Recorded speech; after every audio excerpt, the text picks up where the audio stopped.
Friends, I am रुचि और मैं आपके पास आती हूँ एवरी वेडनेसडे शाम को 4 बजे, जहाँ मैं अपने एक्सपीरियंस को आप सबके साथ शेयर करती हूँ। जैसे कि बच्चों का नया सेशन स्टार्ट हो रहा है, सारे ही बच्चे नेक्स्ट क्लास में जा चुके हैं, तो इस तरीके का एक बैग हम सबके घरों में आ चुका है जहाँ पे बच्चों की बुक सेट्स आई हैं। इन बुक सेट्स को हमें कहीं ना कहीं प्लेस करना ही होता है, कभी किसी स्टडी टेबल में, कहीं वार्डरोब में, कहीं इनके स्टडी डेस्क में। तो आज मैं अपने इस बैग को, इस बुक सेट को अपने बेटे के स्टडी टेबल में ऑर्गेनाइज करने वाली हूँ आप सबके साथ मिलकर। तो देखते हैं किस तरीके से मैं अपने ऑर्गेनाइजेशन को करती हूँ। So don't waste time and let's start the video.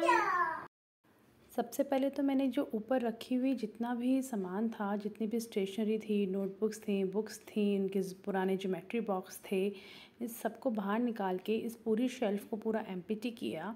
इस सब काम को करने के लिए मैंने अपने दोनों बच्चों को साथ में लिया था ताकि वो लोगों को भी काम करने की आदत पड़े। और स्पेशली संवेक को तो मैंने इसलिए लिया ताकि उसको पता चले कि कौन सी बुक कहाँ रखी है, कैसे रखी है, ताकि वो अपने आप अपना सारा सामान निकालता रहे। धीरे धीरे करके तो हम लोग तीनों ने मिलकर इसको क्लीन किया।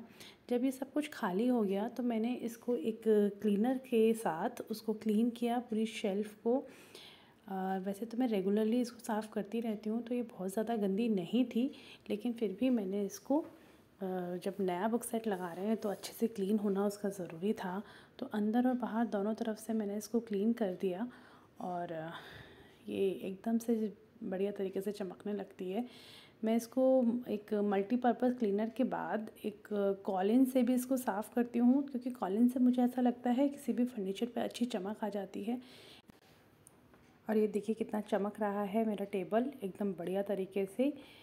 एक्चुअली मैं जब भी किसी इलेक्ट्रॉनिक आइटम को क्लीन करती हूँ ना, तो डायरेक्ट उस पे इलेक्ट्रॉनिक आइटम पे स्प्रे ना करते हुए भी डस्टर पे स्प्रे करती हूँ और फिर इसको क्लीन करती हूँ। मुझे ऐसा लगता है अगर डायरेक्ट मैं उस पर स्प्रे कर दूँगी ना, तो पानी की वजह से वो एकदम से ख़राब होने का मुझे डर लगता है।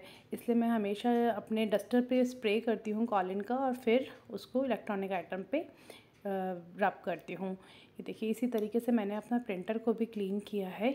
और एक्चुअली प्रिंटर है ना, ओपन में रहता है, वाइट कलर का, इसलिए जल्दी जल्दी क्लीन गंदा हो जाता है, तो मैं इसको रेगुलरली क्लीन करती हूँ।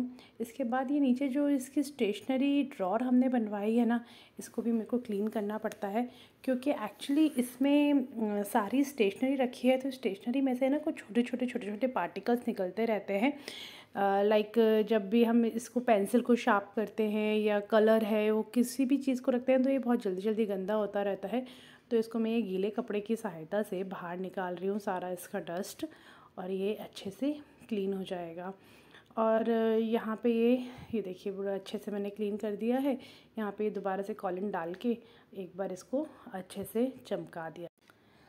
अब ये नीचे की तरफ जो इसका यूपीएस रखा है, इसका स्कूल बैग रखा है, इस तरफ की सफाई भी जल्दी कर देंगे। और ये फटाफट से पूरा मेरा स्टडी टेबल जो है अब क्लीन हो गया है ऑलमोस्ट। ये जो संवेक का स्टेशनरी बैग आया है, इस बैग को हम तीनों मिलकर एक साथ बाहर निकाल रहे हैं और उसकी सारी बुक्स को उसके सब्जेक्ट वाइज सेग्रीगेट कर रहे हैं। अब उसकी साइंस की बुक एक तरफ, उसके मैथ्स, उसकी इंग्लिश, उसकी फ्रेंच, उसकी हिंदी, सारी बुक्स अलग अलग सेग्रीगेट कर रहे हैं। ऐसे ही मैं सारी नोटबुक्स को भी अलग अलग कर रही हूँ। उसकी इसी तरीके से मैंने उसकी नोटबुक्स को भी सेग्रीगेट कर दिया है। उसकी सिंगल लाइन नोटबुक को अलग, उसकी सिंगल लाइन इंटरलीफ नोटबुक को अलग, और उसकी जो टेस्ट नोटबुक है उसको मैंने अलग अलग कर दिया है। और अभी देखिए सब कुछ उसके सारे सब्जेक्ट वाइज सारी बुक्स उसकी सेग्रीगेट हो गई हैं। और अब उसकी सारी बुक्स हम ऊपर स्टडी टेबल में जो सबसे ऊपर वाली वार्डरोब है उसमें मैं इसको लगा दूँगी। ये एक कार्टन है जिसको मैंने ब्लैक कलर के पेपर के साथ कवर कर दिया है, और इस कार्टन को मैं अब एक बुक होल्डर यूज़ करने वाली हूँ। इस कार्टन को मैं यहाँ पर अपने स्टडी टेबल में सबसे ऊपर इसको प्लेस कर दूँगी, और इस कार्टन के अंदर मैं अपनी जितनी भी बुक्स हैं बच्चों की उसको यहाँ पे प्लेस करूँगी। इसको रखने का एक यही फ़ायदा है कि जो बुक्स हैं वो इधर उधर फैलती नहीं है और गिरती भी नहीं है। तो ये संवेक मुझे अपनी सारी बुक्स देगा। ये सबसे बड़ी बुक्स जो है वो इसकी वर्क बुक होती है, जो कि इस कार्टन के बिल्कुल साइज़ की है, और मैंने इसको सबसे पहले रखा है ताकि ये दीवार के सहारे अपने आप को होल्ड कर ले, और इसके बाद इसकी बाकी की बुक्स की 1 बाय 1 मैं इसमें लगा दूँगी। इस कार्टन की वजह से इसका जो वर्टिकल स्पेस है मैं उसको भी यूज़ कर पा रही हूँ, क्योंकि जो इसके आर्ट एंड क्राफ्ट की जो बड़ी वाली बुक्स होती हैं वो मैं इसको कार्टन के ऊपर रख रही हूँ, ताकि वो अलग से ही ऊपर रखी रहेंगी और वो बहुत ईजीली मुझे आराम से मिल जाएगी। 3 तरीके की नोटबुक यहाँ पे हमें स्कूल बैग से मिली हैं। ये जो ब्लू कलर की सबसे पतली वाली नोटबुक है ये इसकी टेस्ट नोटबुक है। इसके बाद इसकी 1 लीफ और 1 साइड प्लेन पेपर की नोटबुक है, जिसको में से 2 नोटबुक मैंने निकाल ली है जो कि साइंस और सोशल साइंस में काम आएगी। इसके अलावा की बाकी की सारी बुक्स मैंने ऊपर रख दी है। अभी अराउंड 6 नोटबुक मेरे पास है जो कि मैंने नीचे की तरफ प्लेस करी है, जो कि इसके रेगुलर यूज़ में काम आएगी। ये नोटबुक ये अपने डेली स्कूल लेके जाया करेगा, तो ये यहाँ पे रखी है। इसके बाद ये जो इसका स्टेशनरी आइटम है जो इसके स्कूल बैग से ही निकला था, ये भी मैंने यहाँ नोटबुक के पास ही प्लेस कर दिया है। अब इसके बाद ये इसका कुछ एबेकस का टूल हैं जो इसके रेगुलर बेसिस में काम आते हैं। इस एबेकस के टूल को भी मैं इसी नोटबुक के पास जो स्पेस है वहाँ पे प्लेस कर दूँगी, ताकि इसको जो रेगुलर बेसिस में ये जो काम करता है वो यहाँ से इसको आराम से मिलता चला जाए। ये इसकी कुछ पुरानी नोटबुक है जो कि हमने अभी स्टडी टेबल से निकाली थी। इस नोटबुक में से मैं कुछ ऐसी नोटबुक्स को छांट रही हूँ जिसमें कुछ बहुत सारे ब्लैंक पेपर्स बाकी हैं।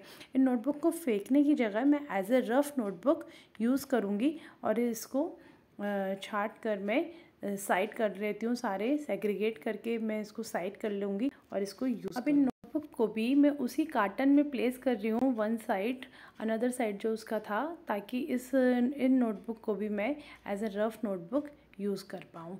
ये देखिए दूसरी तरफ मैंने ये सारी नोटबुक प्लेस कर दिया। अब नीचे का जो पोर्शन है इसको भी हम कुछ समवेग की ब्यूटीफुल सी पिक्चर है इसके साथ, और इसकी ये जो ट्रॉफ़ी इसको मिली है इसके साथ मैं इसको एक ब्यूटीफुल सा सजा रही हूँ। या स्टडी टेबल बहुत ज़्यादा बोरिंग ना हो इसलिए समवेग के कुछ टॉयज़ हैं जो इसको बहुत अच्छे लगते हैं। ये इसका टैंक है, इसको यहाँ पे मैंने इसे प्लेस कर दिया है। ये इसकी कुछ कार्स हैं छोटी छोटी सी हॉट व्हील्स की, यहाँ पे मैंने लगा दी हैं। अब इस नीचे वाली ड्रॉर में मैंने इसके समवेग के सारा स्टेशनरी आइटम्स को प्लेस किया है। सबसे आगे की तरफ ये जो इसका कीबोर्ड है वो मैंने प्लेस किया है। आगे की तरफ ये डॉम्स के जो स्केच पेन्स है वो मैंने लगाए हैं। इसके बाद ये जो ब्लैक कलर का बॉक्स है ये वही बॉक्स है जैसे हम कुछ खाना ऑर्डर करते हैं और ये हमें आ जाता है, तो उसको मैं फेंकती नहीं हूँ, इसको मैं यूज़ करती हूँ। इसमें इसके जो काले ये जो कलर पेंसिल्स है वो मैंने प्लेस किया है। इसी के साथ ही ये जो दूसरा बॉक्स है ये भी कुछ खाने के साथ ही हमारा आया था, चटनी और नाचोस के साथ। इसमें 2 पार्टीशन है, इसमें मैंने इसके कुछ ऑयल पेस्टर कलर, इसके शार्पनर, इसके रेजर्स को प्लेस किया है और इसको भी मैं यहाँ पर इसके साथ साथ ही प्लेस कर रही हूँ। इसके पास ही ये जो 2 अलग छोटी छोटी सी पतली पतली सी पेंसिल बॉक्स हैं, इसमें मैंने इसके कलर पेंसिल्स और इसकी जो नॉर्मल पेंसिल्स हैं इनको प्लेस किया है। इसके बाद ये जो डस्टर है वो इसके बाद ये डस्टर जो है वो मैंने स्केच पेन के ऊपर ही प्लेस कर दिया है। अब ये जो है ये एक वाटर कलर है जिसको मैंने ऊपर की तरफ रखा है, और ये जो बॉक्स है इसमें कुछ सितारे, कुछ शीशे वगैरह रखे हैं जो कि आर्ट एंड क्राफ्ट करने में समवेग को हेल्प करते हैं।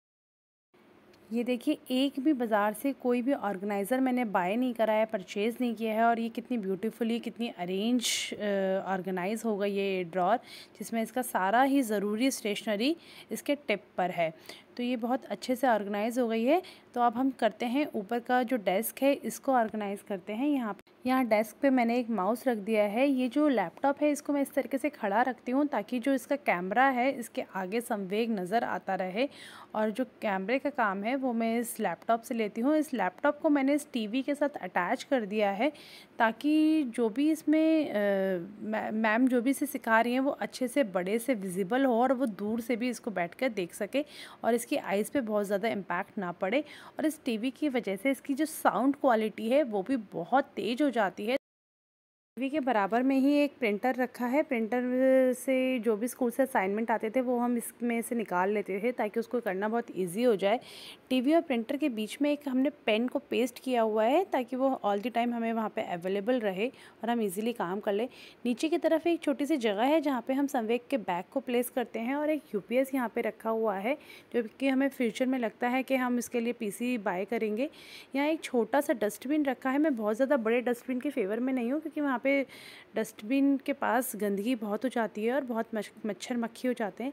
यहाँ साइड में थोड़ी सी जगह थी जहाँ पे मैंने थर्माकोल घुसा दिया है ताकि इसके पेंसिल इरेज़र वगैरह वहाँ विंडो की तरफ ना गिर जाए। यहाँ पे एक बड़ी सी विंडो और गेट है जो कि बैल्कनी की तरफ आता है। इसकी वजह से बहुत अच्छी डे लाइट सनलाइट हमारे को स्टडी टेबल पे ऑल द टाइम मिलती है। रात के टाइम हमने यहाँ पे एक LED लाइट हमने लगवा रखी है ताकि रात को भी पढ़ने में कोई परेशानी ना हो और इसकी वजह से काफ़ी अच्छी सफिशिएंट लाइट इस पे स्टडी टेबल पे रहती है। कि देखिए कितनी अच्छी लाइट हमारे स्टडी टेबल पे आ रही है और बहुत इजीली इसको टर्न ऑन करना भी बहुत इजी है। तो ये स्टडी टेबल है समवेक का। यहाँ साइड में एक पिंक कलर के ऊपर वार्डरोब है जिसको मैंने as a art and craft की वार्डरोब बना रखा है। यहाँ पे इसके आर्ट एंड क्राफ्ट से रिलेटेड सारा सामान रखा है। लाइक यहाँ पे A4 साइज शीट्स रखी हैं, कुछ पेस्टल कलर शीट्स रखी हैं, A4 साइज शीट्स रखी हैं, इसका कार्डबोर्ड रखा है, इसके फ़ोल्डर्स रखे हैं। ये फ़ोल्डर्स एक्चुअली अभी तो एम्प्टी हैं क्योंकि ये सेशन ख़त्म हो गया है, लेकिन आगे आगे जैसे जैसे काम होता जाएगा इन फ़ोल्डर्स में सारे इसके असाइनमेंट्स मैं रखती रहती हूँ। यहाँ पे कुछ ऐसी बुक्स भी रखी हैं जहाँ से कटिंग पेस्टिंग करके हम कोई अपनी नए असाइनमेंट को बनाते हैं। तो ये वाली जो वार्डरोब है ये पूरी की पूरी आर्ट एंड क्राफ्ट के लिए डेडिकेट है।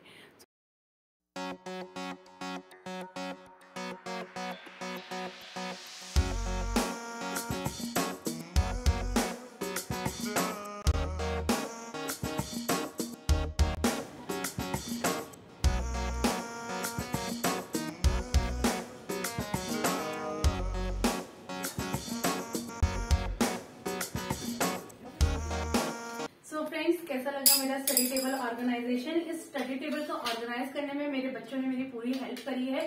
संवेक को मैं इसलिए अपने साथ रखती हूँ ताकि उसको पता चले कि उसकी कौन सी नोटबुक कौन सी बुक कहाँ रखी है, तो वो अपने आप अपनी हेल्प कर ले, मुझे बार बार आवाज ना लगाए। तो I hope this video will help you to organise your study table and desk. अगर आपको ये वीडियो अच्छा लगा हो so please please please like share and subscribe. Bye bye.